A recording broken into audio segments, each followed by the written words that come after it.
붕붕붕 주가 흐름 보면은 힘이 솟는 현대자동차.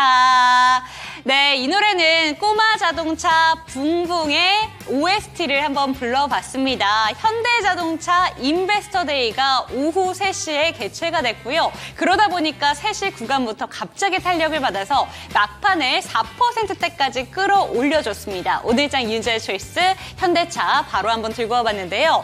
현대차 대망의 인베스터데이 어떤 내용이 나왔을까? 이렇게 제목을 한번 잡아봤습니다. 먼저 현대차의 주가 흐름부터 확인을 해보시죠. 오늘 현대차 인베스터데이 운명의 날이다라고 기대하신 분들 많으실 것 같은데 사실 장 초반에는 마이너스권으로 출발했습니다. 그 이유가 미국 조지아 공장의 환경과 관련해서 재검토에 대한 좀 노이즈가 끼게 되면서 좀 안타까운 소식이 들려왔습니다. 이에 대한 반응으로 인해서 조금은 지지부진하게 흘러가다가 결국에 1시 30분 구간에 24만 6천 원 저점을 만들고 나서 갑자기 3시 구간부터 분봉 차트 힘을 뿜어줬습니다. 결국에 막판 종가는 4.65% 상승하면서 거래를 마쳤고요. 25만 9천 원의 종가를 형성했는데요. 어떤 내용들이 나왔길래 주가 강세에 이렇게 강하게 나왔는지 어떤 이유인지 체크를 해보도록 하겠습니다. 네, 첫 번째로는 중장기 신전략을 발표를 했습니다. 10년간 120조 원 통 큰 투자를 하겠다라고 밝혔는데요. 크게 3가지 이슈들이 나오고 있습니다. 2033년까지 10년간 총 120조 원을 투자를 해서 현대웨이를 실행하기 위해서 적극적인 뒷받침을 하겠다라는 내용을 보도를 했는데 구체적으로 연구개발에 54조 원 정도, 설비 투자에 51조 원, 전략 투자에 14조 원 정도를 투자하겠다라고 밝혔고요. 지난 10년 동안의 투자액 대비 10% 이상 늘린 것이라고 합니다. 그리고 두 번째로는요. 자사의 핵심 역량인 현대 다이내믹 캐파빌리티를 추진하겠다라는 내용들을 보도를 하게 되면서 전기차 하이브리드 모델까지 확대를 하겠다라고 밝혔고요. 배터리에 대한 내용들까지 좀 보도가 됐습니다. 그리고 세 번째로는 수소기술 역량의 강화를 통해서 수소사회 조기 전환에 매진을 하겠다라는 내용들도 나오고 있으니까요. 수소차와 관련해서도 이슈들을 한번 체크해 보시면 좋을 것 같습니다. 두 번째 장도 바로 한번 띄워주시죠.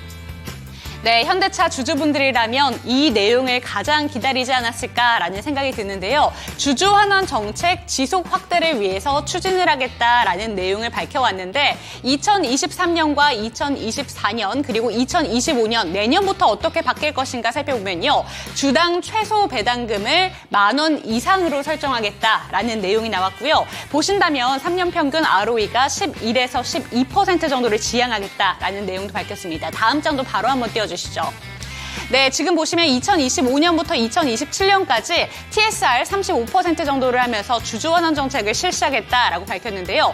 분기 배당으로 KRW 기준으로 2,500원을 추진하겠다라는 소식도 밝혔습니다. 이러한 내용들은 결국에 기존 대비 주주환원을 10% 이상 대폭 늘린 것으로 지금 나타나고 있기 때문에 주주환원도 통 크게 하는구나라는 내용이 지금 나오고 있고요. 4조 원의 자사주 매입 소식까지 들려오면서 주주분들 오늘 기쁘게 웃음을 짓지 않을까라는 생각이 듭니다. 다음 화면도 바로 띄워주시죠. 네, 세 번째로는 이 내용도 나왔습니다. 미국 조지아주 전기차 전용 공장과 인도법인 IPO에 대한 경영 전략에 대해서도 확인할 수가 있었는데요. 오늘 사실 인베스터데이 직전에 이 내용이 보도가 됐습니다. 장재훈 현대차 사장 미국의 조지아 공정 10월에 가동되는 거 문제없다라는 오늘 인터뷰 기사가 있었지만 장 초반에 친환경 평가 재검토에 대해서 가동 지연 우려가 좀 보도가 되면서 약간의 우려감은 시장에 좀 보이는 모습이었는데요. 여기에 좀 이런 기사들까지 계속해서 뜨게 되면서 장 초반에는 분위기가 싸늘했습니다. 그런데 바로 다음 장 띄워주시죠. 내용들을 확인해 보신다면 이렇게 크게 확인할 수가 있습니다. 미국 조지아주에 지어지는 전기차 전용 공장 현대차그룹 메타플랜트 아메리카라고 불리는데요. 현재 거의 생산을 위한 막바지 작업이 한창 진행되고 있습니다. 원래는 전기차 전용 공장으로 지었는데요. 최근 캐즘으로 인해서 시장이 침체하게 되면서 하이브리드 차도 함께 생산될 것이다 라고 예상이 되고 있습니다. 그리고 올해 말로 예상되는 현대차 인도법인의 기업 공개가 가장 큰 이슈가 될 전망이다 라는 내용들이 나왔었는데 지난 6월에 인도증권거래위원회에 상장을 위한 예비투자 설명서를 제출을 했었고 다음 달 중순 심사 결과가 발표될 것으로 예상이 되고 있습니다. 현대차 인도법인은 이번 IPO를 통해서 기존 지분 17.5%를 매각할 예정인데 이에 대한 내용들도 나왔기 때문에 기대감은 점점 올라가고 있는 구간이라는 점 확인해 보시면 좋을 것 같습니다. 네, 이렇게 오늘은 현대차와 관련해서 내용을 한번 브리핑을 해봤는데요. 오늘 막판에 주가를 시원하게 끌어줬기 때문에 오늘 시간의 거래에서도 주가 흐름 기대가 되고요. 내일장은 또 어떤 분위기를 가져다 줄 것인가 많은 분들 고민하실 것 같습니다. 오늘 장 당신의 초이스도 저희와 함께 하시죠. 당신의 초이스 채널 고정!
투자엔 정답이 없다. 당신의 선택만 있다. 후회 없는 선택을 위한 당신의 초이스.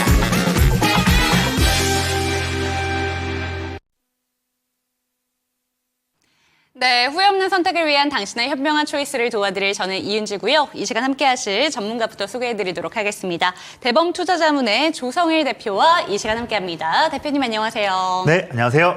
네, 오늘 채팅창의 분위기를 먼저 한번 살펴보면요. 네. 갑자기 현대차 관련된 종목들이 오르길래 뭐지? 했는데 배당 빵빵하게 주신다고 라고 하시면서 기뻐하고 계시고요. 그리고 시청자분들께서 정의선 회장님 칭찬해 이렇게 올려주고 계십니다. 네네. 힘이 날 것 같습니다. 이런 기업들만 좀 많이 나온다면 우리 국내 증시도 분위기가 바뀌지 않을까라는 생각이 드는데 그렇죠. 오늘 좀 어떻게 보셨을까요? 전반적으로 사실 우리가 개인 투자들이 많이 하고 있는 코스닥을 본다면 네. 오늘까지 6거래일 연속으로 빠진 맞아요. 흐름이었습니다. 물론 이제 지난주에 잭슨홀 미팅 이벤트를 잘 소화했음에도 불구하고 아직까지 투자 심리가 불안정한 모습이었고 내일 우리나라 시간 6시에 발표하는 엔비디아 실적 이에 대한 좀 불확실성이나 좀 이제 기대보다는 좀 두려움에 대한 수급들이 몰려오면서 특히 지난주 막판과 이번 주 월화 오늘 좀 내용 봐야겠지만 월화까지 보면 특히 코스닥에서 거래대금이 어떻게 보면 흔히 말하는 좀 말라 비틀어지는 그런 모습이었습니다. 그러다 보니까 간헐적인 테마만 올라가고 하는 어려운 시장에서 그래도 오늘 1시 반 이후에 오늘 오전 전에는 제약바이오 종목들이 큰 상승을 보였는데 그 이후에 드디어 1시 반부터 반도체가 사실 오늘 보면 오늘 오전에 먼저 대만 쪽 반도체 기업들이 먼저 좀 상승 나왔다가 한 2시간 이후에 이제 우리가 1시 반부터 올랐는데 그렇군요. 이어서 2시부터는 오늘 말씀 주셨던 현대차 기업이 상승하면서 그래도 내일 물론 새벽에 중요한 이벤트가 있겠지만 조금 일말에 반전 포인트 잡을 수 있는 그런 희망을 좀 우리가 오늘 막판에 봤다 이렇게 좋은 쪽으로 좀 말씀을 드립니다. 네, 좋습니다. 오늘 주가 흐름 많이 올랐지만 사실 이번 연도 한때 현대차가 29만 원까지 터치가 나오면서 30만 원을 거의 앞둔 상태에서 쭉 밀려 내려왔습니다. 네네. 그래서 지금 오늘 반등은 여전히 갈 곳이 많이 남았다라고 네. 보시는 분들도 많지 않을까라는 생각이 드는데요. 이제 인베스터데이 운명의 날이 좀 나왔고 배당 정책이나 이런 다양한 이야기들에 대해서도 속 시원하게 다 풀었다 보니까 네. 앞으로는 다시 한번 정고점 생각해봐도 괜찮을까요? 올 하반기 때 지금 보면 6월 28일부터 지금 차트 한번 보시면요. 6월 말부터 지금까지 한 달 반 정도, 거의 2달이죠. 그 동안에 이 정도면 잘 쉬어준 겁니다. 충분히 어떤 종목이라 하더라도 성장성이 매우 뛰어난 종목이라고 하더라도 지금 특히 올해 1월 달 말부터 해서 지금까지 이런 대형 종목이 50% 이상 주가가 오른 부분이기 때문에 어떤 섹터, 어떤 종목이라도 이런 한 6개월 동안의 상승 흐름 뒤에 최근 2개월 동안의 이런 조정은 당연히 나올 수 있는 부분이고요. 그런 부분들을 성공적으로 잘 이겨내면서 또한 최근 한 2주 동안 21선 위에서 21선 위로 올라왔지 않습니까? 제가 본 차트에서는 이 노란색 굵은 선이 일본 기준에서 21선 생명선인데 지금 본다면 한 달 정도 하회했다가 다시 최근 한 2주 동안 21선 위에서 안착하는 모습입니다. 상당히 좋은 찬스고요. 또한 마침 오늘 좋은 이벤트 통해서 양봉 나오면서 다음 주 특히 9월 달에는 정고점 트라이뿐만 아니라 이번 9월과 10월 내에 30만 원 돌파도 도전해볼 수 있는 네. 그런 시황뿐만 아니라 차트 측면에서도 그런 찬스가 좀 오고 있는 타이밍이다 말씀드리겠습니다. 네, 지금 현대차 주가 흐름까지 한번 쭉 살펴봤고요. 오늘 현대차 인베스터데이 발표 이후에 주가가 시원하게 오르고 있는데 시간의 거래에서도 소폭 반등이 나오고 있는 만큼 내일 주가 흐름도 이러한 흐름의 연속성을 보여주게 될지에 대해서 기대해 보시면 좋을 것 같습니다. 그렇다면 오늘 장 대표님의 초이스 두 가지 종목은 어떤 종목인지 바로 만나보시죠. 네, 휴마시스와 ABL 바이오 들고 오셨습니다. 먼저 한 종목은 코로나 관련된 종목으로 한참 주가 흐름 잘 슈팅이 나왔던 종목이고요. 네네. ABL 바이오 같은 경우에는 어제 이슈를 또 얘기 안 할 수가 없을 것 같습니다. 알테오젠이 시가총액 1위를 좀 안착을 하게 되면서 맞습니다. 플랫폼 기업으로 기대감이 좀 들려오고 있는 종목인 것 같은데 네. ABL 바이오일 것 같아요. 어떤 종목 초이스 하셨을까요? 네, 제가 다음부터는 앵커님 못 맞추게끔 제가 좀 더 섞어야 될 것 같아요. 네. 한 세 가지를 더 가지고 섞어야 될 것 같아요. 예, 오늘도 가져온 종목은 초이스로는 ABL 바이오 말씀드릴 거고요. 조금 비초이스로 조금 더 타이트한 전략이 필요한 종목으로 휴마시스 좀 말씀드리겠습니다. 네, 많은 분들이 이 코로나 관련된 종목들, 엠폭스 관련된 종목들 들고 계시다면 한참 고민하실 때인 것 같습니다. 고점에서 좀 매도를 하신 분들이 있으시다면 참 다행인데 수익을 나에게 빵빵하게 채워주셨을 거거든요. 예. 그런데 2, 3년 전에 매수를 했고 아직까지 내 본전에 도달하지 못해서 계속 들고 가다가 요새 주가 흐름 빠지는 거 보면서 그때라도 팔 걸 하시는 분들도 너무 많기 때문에 네. 고민이 많으실 것 같습니다. 휴마시스는 우리가 어떻게 바라봐야 되는 건지 먼저 이야기를 해주시죠. 우선 제가 지난주도 그렇고 또 이번 주 제가 이제 월수에 나오는데 월요일도 그렇고 또 제가 또 이토마토 내에서 또 다른 방송도 다시 나오지 그렇죠. 않습니까? 이때도 어제 나왔었는데 보면 지난주 말이든 이번 주 월요일이든 또 어제든 내내 제가 코로나 종목들을 말씀드리면서 전략을 말씀드리는 게 있었어요. 우선 어쨌든 이렇게 테마가 이어질 수 있는 그 기간이 짧은 그런 테마가 지금 코로나 테마이기 때문에 너무 길게 보지는 말자 말씀드렸던 부분이고 이미 지금 보유하신 분들 입장이란다면 휴마시스 차트 한번 보시면요. 지금 대부분 종목들이 휴마시스와 비슷하게 앞서 말씀드렸던 뭐 수젠텍이든 랩지노믹스든 SD 바이오센서든 대부분 종목들이 다 마찬가지입니다. 다 8월 19일, 20일 날 고점 찍고 나서 거의 일주일 동안 내내 반등도 없이 밀렸다가 다시 오늘 좀 반등 나오는 부분이고 어제 잠깐 시젠이 먼저 반등 나왔다가 밀렸지만 오늘은 다 같이 좀 반등이 나와준 부분이에요. 이렇게 기본적으로 테마 연속성이 좀 짧은 그런 테마입니다. 이에 대한 이유들은 제가 예전에 말씀드렸었어요. 이미 오미크론 6차 변이기 때문에 증상, 물론 걸리면 아픕니다만 예전에 팬데믹 때나 또는 오미크론 1차 때, 그 당시 때의 그런 질병의 그런 강도가만큼 강하진 않다. 이 부분이기 때문에 이 테마에 대해서 질병 테마이기 때문에 우리가 현실적으로 봤을 때 확산이 빨라지고 매우 두렵고 대안 방법이 빨리 나오지 않고 이렇게 그런 정말 무서운 부분들이 길게 이어져야 물론 사회적으로는 어려운 내용이겠지만 증시에서는 관련 종목들이 상승할 수 있는 여력이 길 수 있을 텐데 이번 유행 같은 경우는 그런 흐름은 아니다 말씀드려왔었고요. 결론은 이겁니다. 이렇게 테마 종목들을 타는 건 좋아요. 왜냐하면 우리가 투자를 할 때 내 피땀 흘린 돈 가지고 매매를 할 때 당연히 리스크를 안고서 리스크를 예상하지만 그보다 더 큰 이익을 내기 위해서 단기 매매든 중기 매매든 매매를 하지 않습니까? 그런데 당연히 그런 측면 본다면 투자를 했을 때 단기 매매하는 것도 당연히 좋습니다. 하는데 중요한 전략은 뭐냐면 첫 번째 두 가지 포인트가 있을 것 같아요. 우선 방금 말씀드렸지만 내가 선택하고 있는 이 종목에 속한 그 테마, 이 테마의 매력도가 얼마나 길게 이어질 수 있을지, 아니면 매력도가 짧을 것인지 이에 대한 판단이 매우 중요한데, 시시각각으로 나오는 어떤 뉴스에 대한 내용들을 계속 체크하고 또 레포트들 읽어보면서 테마에 대한 그런 매력도가 대한 그런 기간을 체크하는 것이 중요한데, 이렇게 짧을 수밖에 없는 부분 같은 경우는 더 철저하게 리스크를 통제할 줄 알아야 한다. 두 번째 포인트는 뭐냐면, 그런 종목 매매했는데 고점을 우리가 모르다 보니까 매매했다가 지나고 나니까 또 고점 부분이 왔는데 빨리 못 팔았어요. 근데 리스크가 커지고 있는데도 못 팔았다면 아무리 못해도, 제가 본 차트에서 보시면 노란색 선이 21선 이평선인데 아무리 못해도 21선 이평선까지도 못 지키고 뚫려버리면 그때는 억울하지만 매도를 하고 나서 다음에 또 복수할 수 있는 기회를 보는 것이 더 현명하다, 이 말씀을 드립니다. 특히나 우리가 이런 종목들이 중장기 매매를 치면서 어떤 밸류에이션이 높아질 수 있는 종목이거나 또는 이익이 급증하는 부분들이 보일 수 있는 종목들, 또는 글로벌 트렌드에서 엮여있는 기업들이 아니기 때문에 단기 대응이 중요한데, 이렇게 단기 테마로 올라왔을 때 11선뿐만 아니라 21선 이평선도 못 지키는 종목을 한다면 빠르게 리스크를 정리할 줄 알아야 한다. 늦더라도 정리해야 한다 말씀드리겠고요. 그런 측면을 말씀드렸는데, 결론은 지금 오늘 보면 대부분 분들께서 지금 지난주에 매매하신 다음에 지금까지도 매도를 못하신 분들 많이 계실 것 같아요. 그분들을 위해서 휴마시스 포함해서 정말 말씀드린다 한다면, 가장 중요한 것은 반등이 좀 나올 것 같아요. 왜냐하면 단기적으로 봤을 때도 지금 최근에 뭐 학교 얘기도 나오고 하기 때문에 반등도 나올 걸로 보여지고, 또 엠폭스 테마도 있다 보니까 반등은 나올 것 같은데 반등 강세가 좀 강하진 않을 수 있다. 네. 그래서 이제 차트에서 21선 이평선, 휴마시스뿐만 아닙니다. 다른 뭐 SD 바이오 센서, 뭐 수젠텍, 레티노믹스 종목들 많이 있지 않습니까? 뭐 진 매트릭스, 진원 생명과학 많이 있는데, 다 반등 나올 때에 일본 기준 21선 이평선 라인을 돌파하는지 못하는지 여부를 먼저 중요하게 보시고요. 만약에 돌파를 근처까지는 왔는데 돌파를 시원하게 못하고 근처나 또 그 아래에서 밀리고 마감했다 한다면, 그걸 보는 순간 너무 아쉽더라도 내가 보유한 물량의 최소한 한 절반 정도는 끊어내신 다음에 그 이후에 나머지 물량을 다음날 돌파할지 않을 여부를 또 보자. 이런 식에 대한 리스크를 통제하는 부분이 필요할 것 같고요.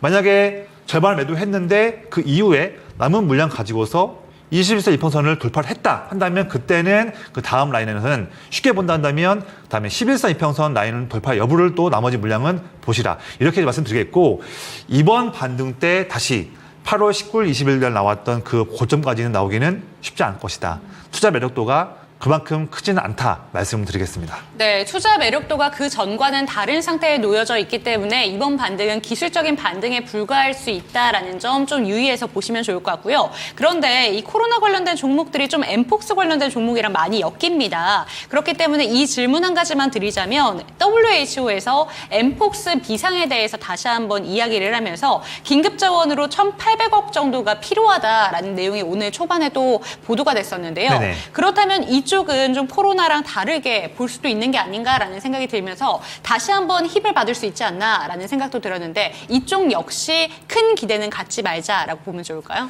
제가 내용을 체크해보니까 현재 기준으로 엠폭스 국내 확진자가 11명이라고 들었습니다. 네. 또한 WHO도 가장 높은 단계로 경보를 할 수 있는 단계까지 경보를 발표하면서 뭐 지원책 얘기하면서 내용들이 고조되고 있는데, 중요한 건 뭐냐면 역시나 우리 인류든 또 한국이든 엠폭스를 처음 경험한 게 아니다.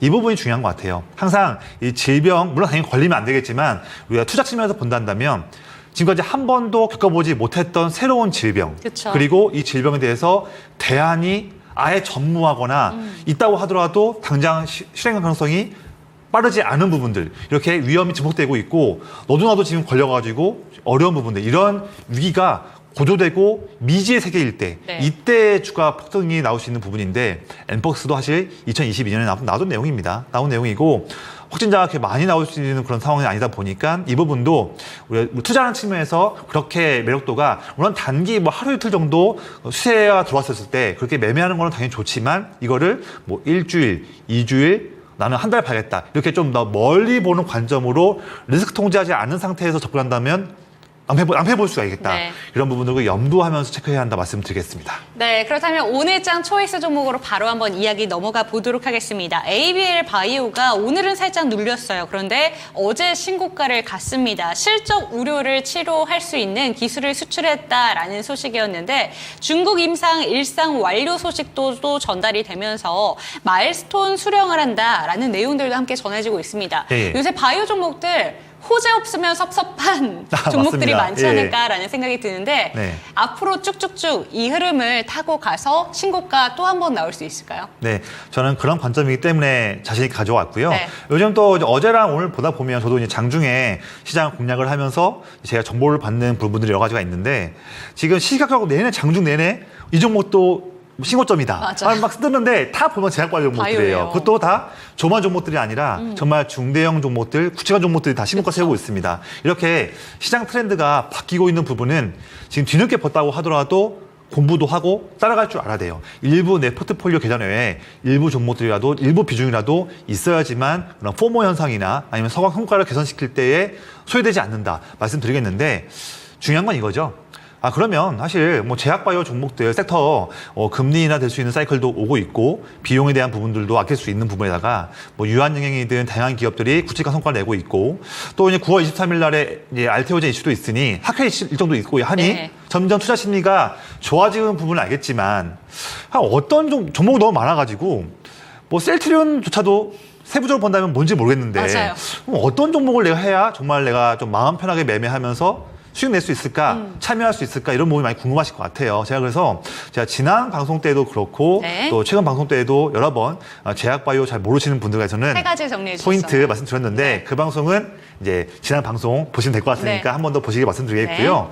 중요한 포인트는 한 가지입니다. 제가 ABL 바이오를 가져온 이유는 뭐냐면 이 종목도 당연히 기대가 되는 포인트 파이프라인이 많이 있어서 마일스톤이든 그 이후에 또 로열티에 대한 수입에 대한 기대감도 있는 부분이기 때문에 가져왔지만 특히나 제가 두 번째 포인트가 있었어요. 뭐였냐면 기억하실지 모르겠지만 독자적인 기술력 있는 플랫폼을 갖고 있는지 없는지 이게 또 올 하반기 투자할 때 중요한 투자 포인트가 있는데 ABL 바이오는 그에 또 부합하는 기업입니다.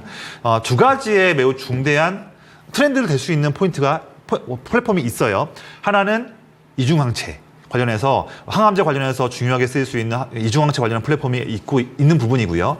두 번째로는 그 어려운 이중항체 플랫폼과 또다시 또 다른 분야에서 또 어려운 ADC 분야, 항체 약물 접합체 이 두 가지 매우 어려운 부분을 또 합쳐서 또 갖고 있는 플랫폼도 네. 있습니다. 그만큼 이 이중항체 관련한 부분에서 정말로 실력이 강한 그런 기업 중 하나가 ABL 바이오인데 이 두 가지에 대한 부분에서 다 해당하는 플랫폼에서 기대감 갖고 있는 파이프라인이 많이 또 있거든요. 또한 매우 어려운 기술인 이중항체 ADC 이 플랫폼에서도 돈을 더 투자해서 내년부터는 최소한 2개에서 3개 정도의 기대되는 파이프라인을 준비할 계획이 있기 때문에 당장 아직까지는 물론 최근 작년에 뭐 산오피에 1조 원 넘는 그런 라이센스 아웃을 했지만 앞으로도 이중항체 플랫폼 또 이중항체 ADC 플랫폼 이 두 가지 굵직한 플랫폼을 통해서 앞으로도 우리가 물론 확답할 수는 없겠지만 네. 기대될 수 있는 우리 어쨌든 투자하는 것은 다 기대감 갖고 투자하는 거니까요.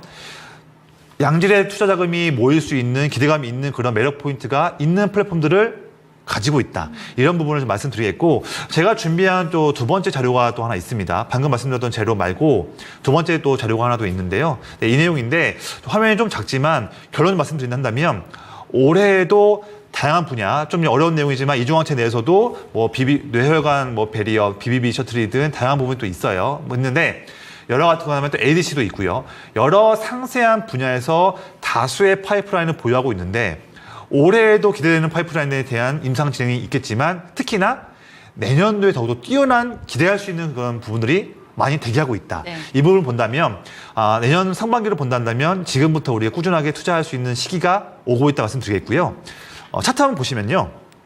자, 이 차트에서 위에 보시는 화면은 일봉 차트고 이평선도 이렇게 있고요. 아래 보신 차트는 기관과 외국인들 수급을 나타내고 있는 표입니다. 제 방송 많이 보신 분들은 좀 우스꽝스러운 네이밍이지만 큰형 저의 기법? 기법 아실 것 같아요. 19년간 투자하면서 많은 성과를 냈었던 저의 대표적인 기법, 큰형님 기법이 있는데 간단합니다. 정말 실력이 뛰어나고 기대감이 높을 수 있는 종목들 내에서 큰 형님들, 특히 저는 기관 투자자들을 많이 좀 보고 있는데, 지금 아래 차트에서는 빨간색 선이 기관 순매수의 누적치를 나타내고 있는 그래프거든요. 기관 순매수가 꾸준하게 증가하고 있는 기업, 그런 기업 내에서 정말로 투자 포인트도 확고하고 상당히 기대가 되는 좋은 종목인데, 이런 종목에서 큰 형님들이 물량을 꾸준히 사고 있네, 형님이 참여하고 있네, 그런 종목에서 차트 타이밍도 21선 언저리 근처에 있는 상태인데 또 눌려 있거나 횡보하고 있는 찬스, 네. 그런 찬스 때 공략한다면 우리가 좀 높은 확률로 수익 낼 수 있는 확률이 높을 수 있다. 그런 부분을 공략을 하는 그런 기법인데, 이 기법으로 정말 저는 지난 19년도 그렇지만 저는 개인적으로 올해 상반기에도 저의 조언을 받으신 분들께 많은 또 성과를 내왔거든요. 그런 조건에서 ABL 바이오 지금 8월 초뿐만 아니라 지금 높아 보인다 하겠지만 제가 보는 관점에서는 지금 타이밍도 제가 보는 기법에서 절호의 타이밍이 지금 오고 있다 말씀드리고 있고요. 보시면 이겁니다. 자, 지금 6월 말까지 기관을 본다면 내내 매도하고 있죠. 매도하고 있는데 6월 말 7월 초부터 기관 형님들이 물량을 꾸준하게 강하게 사고 있습니다. 네. 그와 동시에 주가도 22,000원대 내에서 횡보하고 있다가 바닥 다지고 나서 그때부터 7월달, 8월달 상승하고 있죠. 보시면 외국인은 그동안 팔고 있습니다.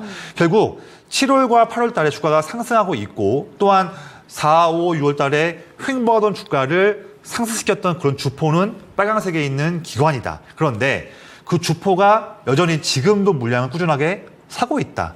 그리고 주가도 보면 물론 이번 주에 월, 화, 수 주가가 32,000원을 넘었지만 사실 최근 주가 대비해서 그 상승은 크진 않거든요.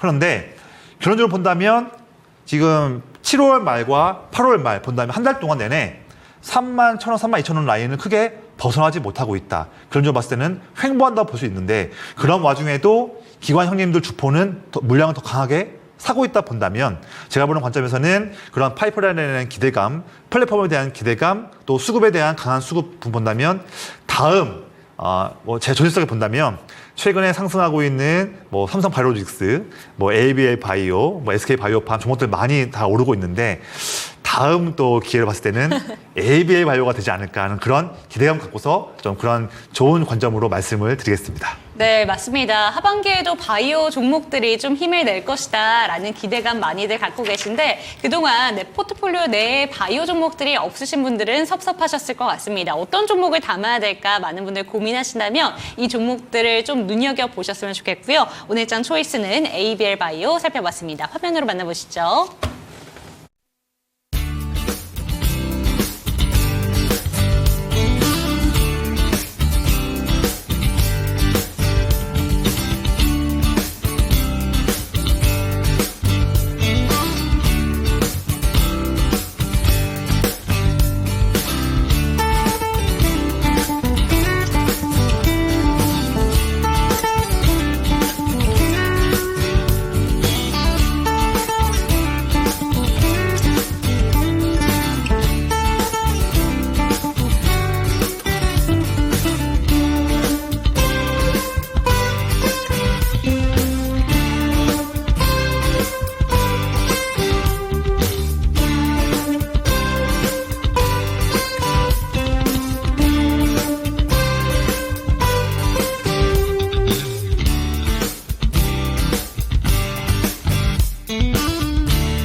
네, 실시간 종목 진단 도와드리도록 하겠습니다. 02-325-8200번으로 종목명, 매수가, 보유 비중 알려주시면요. 갖고 계신 종목들에 대해서 꼼꼼하게 상담 도와드리겠습니다. 전화 상담 힘드시다면 채팅방도 열려 있으니까요. 신규 매수 관점도 질문 받고 있다는 점 기억해 주시고 많이 올려주시기 바랍니다.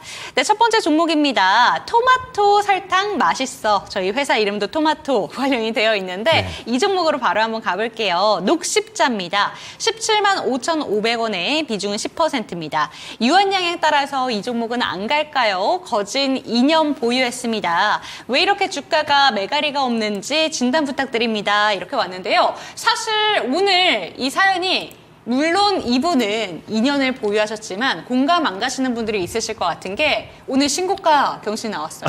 맞습니다. 예, 그래서 네. 물론 이제 뭐 투자한 타이밍이 좀 네. 그렇지만 그래도 2년 동안 그래도 인내해 갖고서 그러니까요. 보유하셨고 그래도 정말 다시 한번 찬스가 오다 보니까 네. 그래도 또 이렇게 왔는데 제가 알기로는 이 종목 40만 원 보유하신 분도 많이 계십니다. 오. 물론 이제 의뢰하신 분께 이게 이제 어떤 위로가 될지는 모르겠지만 네. 제 주변에도요 다른 투자자분들 보면 30만 원대, 40만 원대 있는 분들 계세요. 뭐 2020년, 21년 때 그때 한참 녹십자가 이제 코로나 이제 백신을 개발한다 그쵸. 하면서 오창에 좀 투자도 하고 한다 하는 내용 나왔을 때 그때 한참 막 40만 원 썼을 때 그래서 17만 원대 나란히나 한다면 아주 좋은 나이스한 값이라고 저는 보고 있고요.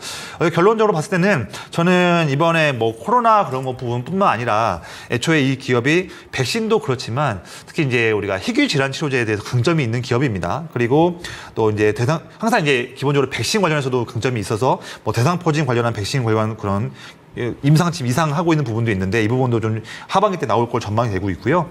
내년도에도 또 다른 백신 관련한 내용도 있고 우리가 이제 라이센스 아웃에 이제 FDA 승인을 받았던 이제 알리글로 유명한 그런 또 이제 의약품인데 이 부분에서도 계속적으로 미국 진출을 하반기 때 하면서 좋은 내용 나올 걸 보여집니다. 어쨌든 지금 녹십자가 최근에 2달 동안 이번에 차트 보시면 7월과 8월 동안에 상승세가 거의 한 50% 이상 오르다 보니 부담감이 있을 수 있겠지만 여전히 지금도 제약바이오 섹터에 좋은 호재성 이야기들이 많이 모이고 있는 중이라서 투자금이 갈 곳 없는 투자금들이 더욱더 몰릴 수 있는 부분도 있고요. 또한 어떤 단기적인 어떤 흔들림 때문에 주가가 흔들릴 종목은 아닌 것 같아요. 그래서 좀 조정이 나온다 하더라도 지금 제 차트에서 보시는 것처럼 노란색 선이 21선 이평선인데 이 이평선에 상승하는 추세를 깰 만큼의 그런 조정은 나오지 않을 수도 있겠다. 그래서 든든한 그런 추세로 봤을 때 뭐 일시 잠깐 횡보할 수 있겠지만 항상 21선과의 갭을 또 줄여가면서 한 번 더 계단식 상승 나올 수 있는 그런 맥점이 나오는 종목이다 네. 말씀드리겠고요. 그래서 이미 2년 동안 보유하셨는데 저는 조금 더 올 하반기에 또 금리 인하하는 사이클도 도래하고 있으니까요. 좀 더 좋은 쪽으로 보시고 녹십자에 해당하는 뭐 알리글로 이슈도 있으니까 또 해서 좀 더 멀리 좀 보시면서 이 종목을 최소한 이 종목을 좀 당장 어떤 밸류에이션을 보기에는 좀 어려울 것 같아요. 네. 계산하기 좀 어렵겠지만 그래도 최소한 20만 원 이상은 또 보면서 우리가 매도 타임을 잡아야 되지 않을까 이렇게 좀 더 좋은 관점에서 말씀을 드리겠습니다. 네, 고생 끝에 낙이 온다라는 말이 딱 들어맞는 종목이 아닐까라는 생각이 듭니다. 지금 현재 구간에는 좀 탄력이 줄게 되면서 현재 또 손실로 전환이 됐는데요. 이 종목 20만 원까지 바라볼 수 있는 종목이다라고 이야기를 해주신 만큼 홀딩해 보시면 어떨까 싶습니다. 비중도 10%니까요. 들고 가시면 좋을 것 같습니다. 02-325-8200번으로 여러분들이 갖고 계신 종목들 진단 보내주시면 되는데요. 종목명, 비중, 매수가까지 함께 알려주시면 되겠습니다. 네, 다음 종목은 공매도 관련해서 닉네임이 있고요. 자람 테크놀로지 체크해 보도록 하겠습니다. 64,100원에 10% 들고 계시고요. 드디어 엔비디아 운명의 날이군요. 반등을 학수 고대 중입니다. 라고 보내주셨는데 특히나 이 뉴로모픽 테마 갖고 계신 분들은 4월달, 3월달 정말 잘 가다가 미끄럼틀을 탔다라는 표현이 딱 맞을 것 같아요. 그런데 이 종목들도 오늘 반도체 종목들 전반적으로 반등이 나오면서 같이 올랐습니다. 어떻게 바라보실까요? 이쪽도 같이 기대해봐도 괜찮을 거다라고 보시는 건지 다르게 봐야 되는 건지.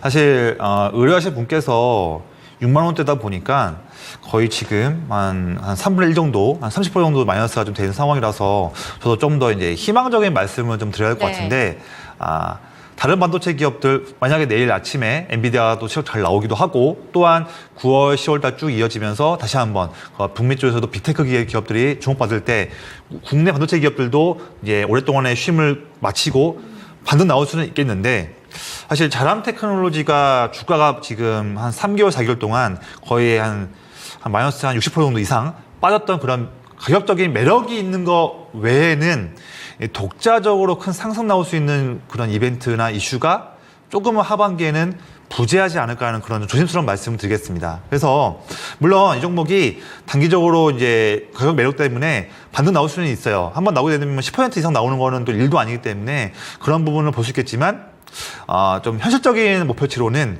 보유하신 값 64,000원대 라인인데 6만 원, 제 선을 한번 좀 그어보겠습니다. 네. 지금 보유하신 단가가 지금 포함되어 있는 6만 원과 64,000원, 5,000원 이 정도 라인이죠. 또는 더 본다 하더라도 7만 원 라인.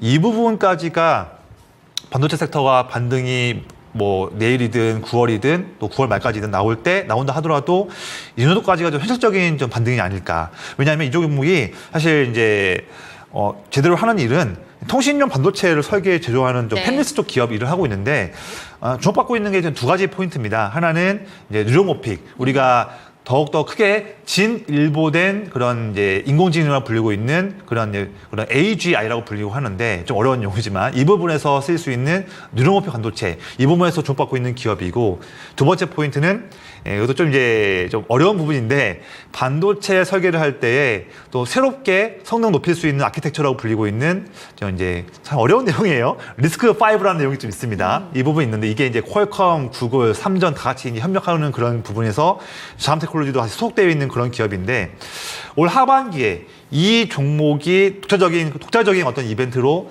성장할 수 있는 그런 부분에서 어떤 온디바이스 관련한 큰 트렌드나 특히 이제 5G 통신 관련한 부분에서, 그리고 두 번째로 리스크5 관련한 호재가 나왔을 때 그게 중요할 것 같은데, 이런 부분이 올 하반기에는 제가 봤을 때는 HBM, 네. 그리고 D램, 마지막으로 시스템 반도체 쪽 투자 관련한 부분들, 이런 트렌드가 저는 하반기 때 더 높은 그런 티어에 대한 어떤 아이디어라고 보고 있습니다. 그래서 그런 본다면 자람 테크놀로지는 가격이 많이 빠진 거에 대한 단기 반등에 대한 여력이 있는 것 외에는 큰 매력도는 조금 부재할 수 있겠다, 이런 말씀 드리고요. 그래서 보유하신 값 본다 한다면 그래도 저는 이번에 반등 나온다 한다면 손실 금액을 크게 내지 않고서 나올 수 있을 걸로 보여져요. 그래서 한 번 더 말씀드리겠지만 6만 원대 돌파는 나올 수 있다고 봅니다. 그래서 6만 원 라인 돌파한다 한다면 보유하신 단가 64,000원과 5,000원 정도 라인, 이 정도 라인에서는 최소한 3분의 1이나 한 절반 정도 물량은 좀 기계적으로 매도하시면서 나머지 물량은 7만 원 돌파할 수 있을지 여부를 보시길 말씀드리겠고요. 7만 원을 말씀드리는 이유가 뭐냐면 7만 원이 이번 3월달 급등했었을 때에 한번 처음에 눌렸을 때의 지지점이었고요. 또한 4월달 중순 이후 주가가 빠졌을 때 그때도 한번 지지받았던 라인, 6월달 지지받았던 라인이기 때문에 지금 3월과 6월을 본다면 매우 중요한 라인이자 지지 라인이자 또한 저항 라인입니다. 이 부분을 이번에 7만 원대 돌파할 수 있을지 여부는 한 번 더 상황을 더 보자. 제가 또 방송에 다음 나왔을 때 그때 한 번 또 근처 온다면 또 한 번 질문을 주시면 감사하겠습니다.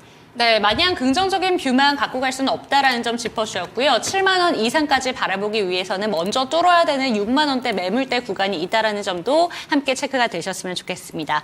다음 종목 가보도록 하겠습니다. 저희 윤기숙님의 종목이고요. 이수페타시스 체크해 보도록 할 텐데 역시나 반도체 종목으로 가네요. 42,200원에 비중은 20%입니다. 오늘 급하게 반등이 나와서 저는 6만 원까지 갖고 가려고 했는데 대응책 부탁드립니다. 라고 왔습니다. 6만 원 보시는 게 좀 합리적인 그런 생각이실 것 같은 게 59,000원대까지 갔던 종목이잖아요. 네. 그렇기 때문에 6만 원까지 조금 중장기적으로 본다면 갈 수 있지 않을까라고 보시는 것 같은데 네. 대표님의 의견은 어떨까요? 저는 된다고 보고 있고요. 일단은 이소페타시스를 볼 때 가장 중요한 포인트는 좀 두 가지입니다.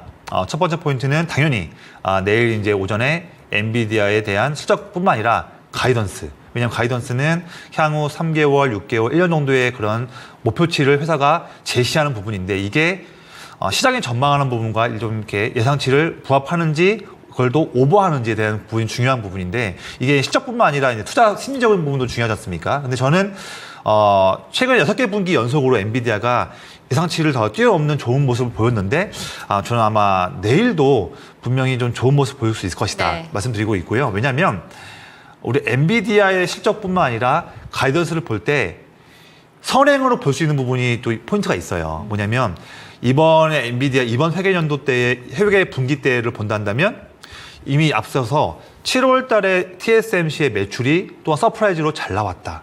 왜냐하면 특히 이제 엔비디아가 AI GPU에 대해서 만들려고 할 때에 그런 패키징 부분에서 TSMC의 코아스에 대한 납품 미리 하지 않습니까? 이 부분인데 TSMC 매출이 7월 달에도 잘 나왔다. 한다면 엔비디아도 잘 나올 걸로 보여지고요. 두 번째로는 선행지표 뭐냐면 가이던스 부분을 볼 텐데 이번 6월과 7월 달에 북미 대표적인 그런 테크 기업들, 뭐 구글, 애플, MS, 메타 이런 기업들, 아마존 이런 기업들이 이번 하반기와 내년 상반기에도 AI 관련한 투자 지출을 줄이지 않고 더욱더 투자하겠다는 내용 나오고 있었고요. 또 어떤 기업 같은 경우에는 AI 투자를 지금 과소 투자하는 것이 오히려 그게 리스크다. 네. 그만큼 AI에 대한 투자는 빅테크 기업들이 멈추지 않고 있습니다. 이런 것들이 선행지표이기 때문에 엔비디아 실적이 좀 잘 나올 걸로 보여지고 가이던스도 잘 나올 걸로 보여지고 있고요. 그로 인해서 이스페타시스도 좀 잘 나올 수 있을 것이다 말씀드리고 있는 부분이고요. 또한 지금 이 기업은 AI GPU에 들어가는 우리가 MLB 이제 고다층 이제 그 기판을 만들고 있는 기업인데 저는 최근에 이 회사에 자신감을 좀 봤어요. 뭐냐면요. 사실 우리가 시설 투자를 한다고 한다면 어떤 기업이든 향후 뭐 1년, 2년, 3년 정도의 전망치를 잘 연구해서 전망을 잘 해야지만 그 이후에 막대한 돈을 투자해서 시설 투자를 하는 거지 않습니까? 그런데 지금 일각에서는 AI 관련해서 지금 이 AI 거품 아니냐 뭐냐 이런 의견도 좀 분분하지 않습니까? 그런 와중에서도 이스페타시스가 자신감을 표명하면서 MLB 그 시설을 더 늘리기 위해서 네. 추가 증설을 결정했습니다. 이런 결정은요, 정말로 진짜 결정은 그냥 고민을 대충 할 수 있는 것이 아니거든요. 그만큼 회사가 바라보고 있는, 우리가 알지 못하는 회사가 바라보고 있는 AI 시장에 대한 그런 전망은 앞으로 몇 년간 더욱더 뛰어날 수 있을 것이다. 이런 부분을 우리가 간접적으로 볼 수 있는 부분이죠. 이런 부분 좀 말씀드렸고, 차트 한번 보실까요? 여기서도요, 기관 수급에서 좀 좋은 측면 볼 수 있을 것 같아요. 제가 한번 지금 보시는 차트는 올해 1월 달부터 지금까지 약 8개월간의 차트를 보고 있는 화면입니다. 봤을 때, 자, 아래 빨간색 선은 기관 형님들이 물량을 사고 팔고 하는 누적치를 나타내고 있는 그래프고요. 위는 주가 차트죠. 자, 보시면 주가 차트 모양과 흐름과 아래 기관에 대한 누적 순매수 추이가 거의 상관 개수가 비슷해요. 거의 동일합니다. 네. 보시면 이스페타시스의 올해의 주가를 움직이는 핸들링하는 주체는 외국인이 아니고 기관이에요. 기관도 물론 연기금도 있고 투신도 있고 금투도 있고 사모펀드도 있고 많이 있겠지만 전반적으로 봤을 때 기관 물량의 유치를 통한 것과 매집과 매도를 통해서 주가가 핸들링 되고 있다 본다면 8월 초 주가 하락 이후 최근 3주 동안 주가가 오를 때에 다시 한번 매도하고 있던 기관이 물량을 또 사고 있다 한다면 하고 오늘도 사고 있다 한다면 내용들을 다 종합해 본다면 이스페타시스는 다시 한번 올 하반기에도 기분 좋게 볼 수 있는 포인트가 있다라고 좀 말씀을 드리겠습니다. 네, 좋습니다. 이스페타시스 저희 윤기숙님께서 6만 원 바라보고 계신데요. 하반기까지 본다면 이 정도 회복 가능하다라고 긍정적으로 봐주셨으니까요. 참고가 되셨으면 좋겠습니다. 그런데 채팅방에 이런 내용들이 나오고 있습니다. 시장 전체가 엔비디아 한 종목에 이렇게 눈치를 보다니라는 내용들이 참 저도 보면서 답답하게 느껴지고 있고요. 주식시장 하루 거래대금이 10조 조금 넘고 있는데 엔비디아의 한 종목의 거래대금이 60조가 넘다 보니까 네. 우리 국내 증시 체력이 빨리 좋아져야 될 텐데 라는 아쉬움은 남습니다.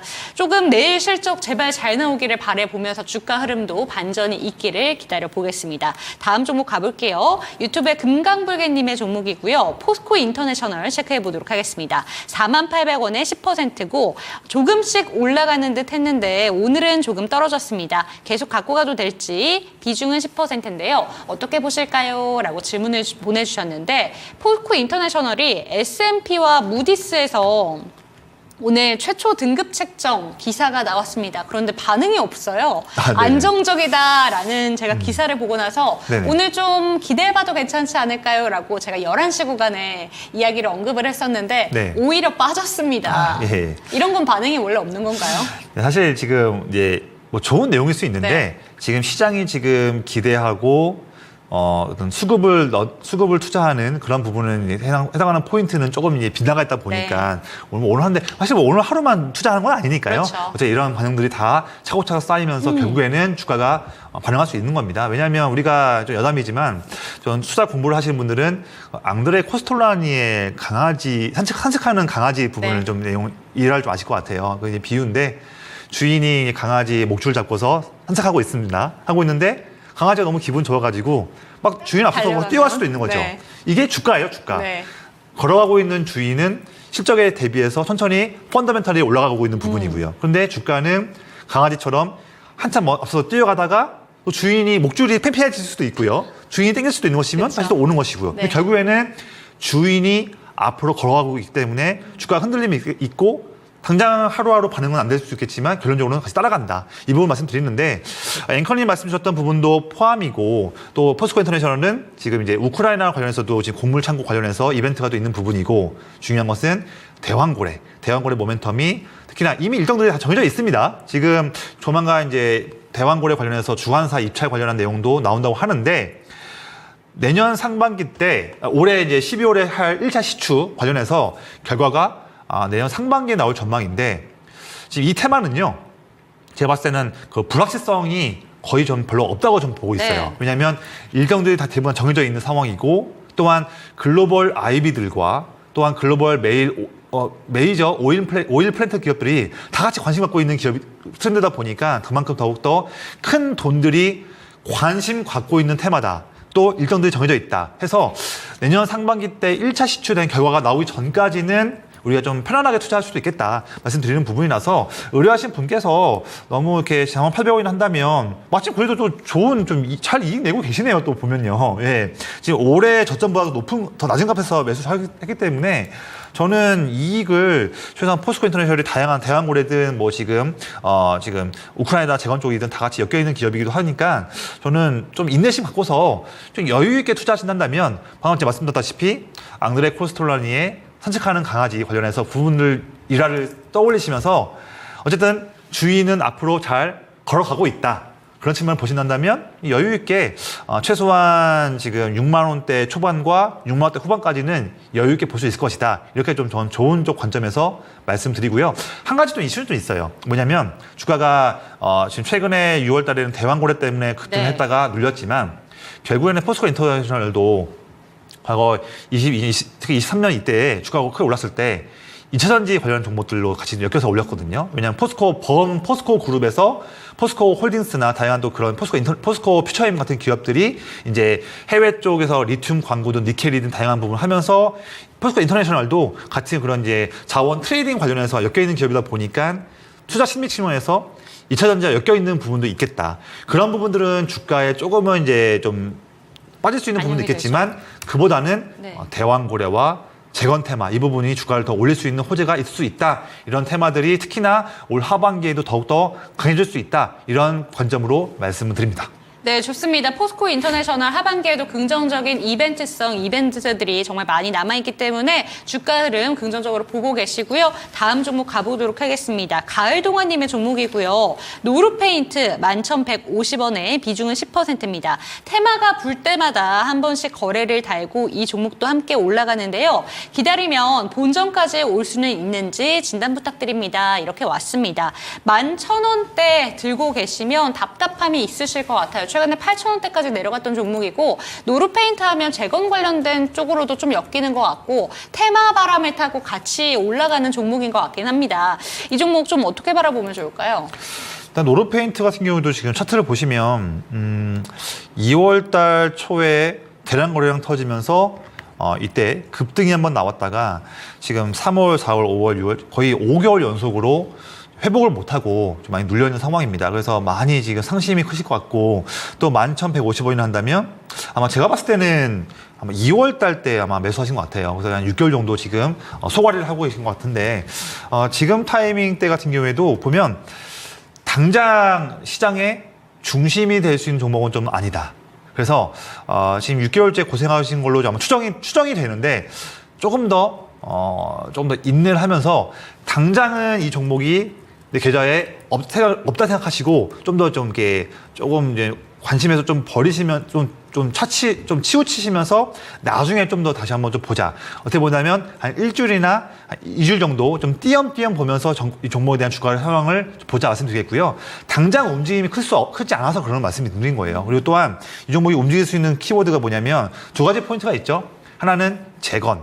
그쵸. 그리고 두 번째로는 배터리, 2차전 배터리에서 음극재 바인더에 엮여 있는 네. 부분과 배터리 이제 난연 코팅제 관련 부분들 이런 거 엮여 있는데 배터리 부분에서도 보면 음극재 바인더 쪽 관련해서도 이 기업이 최고로 부각될 수 있는 그런 탑 티어의 종목은 또 아니에요. 그래서 그 부분도 이제 다른 종목들이 상승하거나 투자 심리가 좋아질 때 편승해서 후순위로 올라갈 수 있는 기업으로 볼 수 있을 것 같고 재건 관련해서도 이 종목이 재건에서 가장 탑 티어의 종목은 또 아닐 수 있습니다. 그러다 보니까 다른 좋은 투자 섹터에 대한 그런 아이디어가 시장에 돈 들어왔었을 때 그때에 좀 3차, 4차로 후순위로 움직일 수 있는 종목이다. 그래서 당장 주가가 크게 움직이기는 좀 어려울 수 있고 네. 최근 보면 5월 중순 이후로 6월, 7월, 8월 내내 거래량도 거의 좀 많이 부족한 상황 한다면 좀 더 인내심 갖고서 일주일이나 한 2주일 간격으로 띄엄띄엄 보면서 주가 동향을 좀 더 보자. 이렇게 좀 보수적인 관점에서 말씀드리겠고요.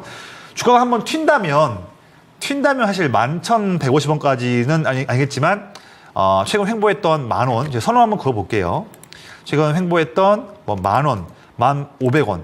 일단 기본적으로 이 라인까지는 특정 테마에 대한 매력도가 없다고 하더라도 기술적 반등으로도 올라갈 수 있겠다. 네. 그래서 10,000원 반, 11,150원까지 올라갔다가 이 밴드 내에 올라갔는데 더 못 뚫고 지지부진하거나 또다시 10,000원 아래로 밀린다 한다면 그때는 최소한 한 3분의 1이라도 물량을 정리한 다음에 또 상황을 또 보자. 이렇게 좀 제가 좀 보수적인 관점에서 좀 말씀드리겠습니다. 네, 좋습니다. 마지막 종목인 노루페인트까지 살펴봤고요. 이제 저희 종목 상담은 한번 끝내보고 내일장 초이스를 원래 여쭤보려고 했는데 지금 시간의 거래에서도 자동차, 부품주 그리고 자율주행 관련된 종목들 그러니까 현대차 인베스터데이에 대한 기대감을 받아갈 수 있는 종목들에 좀 급등이 나오고 있습니다. 6일 CNS는 심지어 상한가를 갔는데요. 이런 종목들을 보니까 저희 대표님께서 또 초이스할 수 있는 방법에 대해서 알려주신다고 하셔서 이에 대해서 한번 짚어주시면 좋을 것 같습니다. 네, 사실은 올해 이번 한 3분 정도 시간은 네. 내일장 초이스를 할 시간이지 않습니까? 그쵸. 근데 이 내용은 제가 월요일날 들었던 말씀에서 좀 더 같이 좀 가름해서 말씀도 드리고요. 일단은 가장 중요한 이벤트가 내일 이제 엔비디아 이벤트가 있으니까 그 부분 보면서 해당한 내용을 통해서 제가 또 다음 주 또 월요일 나오니까요. 시장 전략에 대해서는 또 좋은 테마에 관련해서는 월요일에도 말씀드리겠고요. 오늘 이제 어쨌든 나온 내용이 시원에서도 반응하고 있으니 현대차 인베스터 데이 관련해서 우리가 좀 체크해 볼 수 있는 투자 아이디어 한 3가지를 제가 한번 말씀드려볼게요. 네. 첫 번째로는 올 하반기 때도 우리가 집중할 테마라서 말씀드리는 부분인데 첫 번째로는 현대차 그룹의 자율주행. 이건 로보택시랑도 엮여 있는 그런 일정들에 있는 부분인데요. 자율주행 관련해서 종목들이 여러 가지 또 있죠. 뭐 텔레칩스도 있고, 칩셋 미디어도 있고, 종목들이 많이 있지만 가장 먼저 봐야 할 종목은 당연히 화면 보시는 첫 번째 아이디어에서 현대오토에버. 이 종목 역시나 또 보면 저의 또 기법인 큰형님 기법으로 종목들이 수급이 쭉 들어오고 있습니다. 네. 큰형님들이 물량을 쭉 사고 있는 4월 달부터 사는 상황인데 4개월 동안 강하게 매집을 하고 있는 상황인데 그 사이에 주가는 내내 15만 원, 16만 원에서 크게 벗어나지 못하고 있는 상황이다. 마침 또 근데 오늘 21선 뚫으면서 양봉 나왔고요. 오늘도 또 기관이 사고 있다. 저의 또 기법에 나온 타이밍이다 보니까 현대차 그룹의 자율주행 로보택시 관련해서 현대오토에버 첫 번째 포인트로 말씀을 하나 드리는 종목이고요. 두 번째로는 현대차 그룹이 지금 뭐 미국 조지아에도 전기차 공장 뭐 짓기도 하고 한다 하지만 여전히 본다면 전기차 캐즘 때문에 올 하반기에도 현대차 그룹이 잘하고 있는 하이브리드 관련한 종목들을 볼 줄 알아야겠다 말씀드리고 있고 최근에 또 전기차 화재 때문에 더욱더 하이브리드에 대한 관심이 높아지고 있습니다. 종목들 여러 가지 또 있지만 제가 가장 잘 보고 있는 종목은 네. 화면 보시는 코리아 FT. 마침 또 이 종목도 최근에 8월 중순 때 21선 저항을 뚫으면서 잘 나오고 있으면서 네. 또 오늘 좋은 상승 나오면서 차트적 측면에서도 양호한 모습 보이고 있습니다. 이번 사이클 때는 4월에 기록했던 8,190원의 그 고점 라인을 뚫을 수 있을 만한 그런 힘 가지고 있는 타이밍 보고 있으니까 이 종목도 체크해 보시고요. 자, 1분 남았어요. 시간이 이제. 네. 마지막 세 번째 포인트로는요. 올해 연말 내에 현대차 그룹이 이제 인도 IPO 신청을 그쵸. 또 정식적으로 할 계획입니다. 그래서 현대차 그룹과 함께 한국, 북미, 인도 세 가지 권역에서 같이 동반 진출해 있는 기업들이 몇 안 돼요. 많지 오. 않습니다. 그중에서 제 종목들 세 가지를 말씀드릴게요. 네. 첫 번째로는 또 실적도 잘 나오고 잘하는 기업에서 서현 이화, 두 번째로는 PHA, 마지막으로 SL 이런 종목들을 SL. 먼저 세 가지를 보시기를 전 더 말씀드리면 뭐냐면요. 종목들이 많기 때문에 종목들을 봐야 할 종목을 압축하는 것도 성과 낼 때 매우 중요하다. 그런 관점으로 오늘 좀 말씀을 드렸습니다. 네, 좋습니다. 현대차 인베스터 데이 관련해서 내일도 그 시세의 연속성을 보여줄 수 있을지 앞으로도 기대를 해보면서 오늘 관심 종목들도 알려주셨는데요. 현대 오토에버, 코리아 FT, 서현이아와 PHA의 SL까지 체크해보시면 좋을 것 같습니다. 네, 오늘도 당신의 초이스 마칠 시간이 됐습니다. 종목에 대한 상승과 하락은 보장하지 않는다는 점 기억해 주시고요. 내일 이 시간도 저희와 함께 해주시기 바랍니다. 시청해주신 여러분, 감사합니다.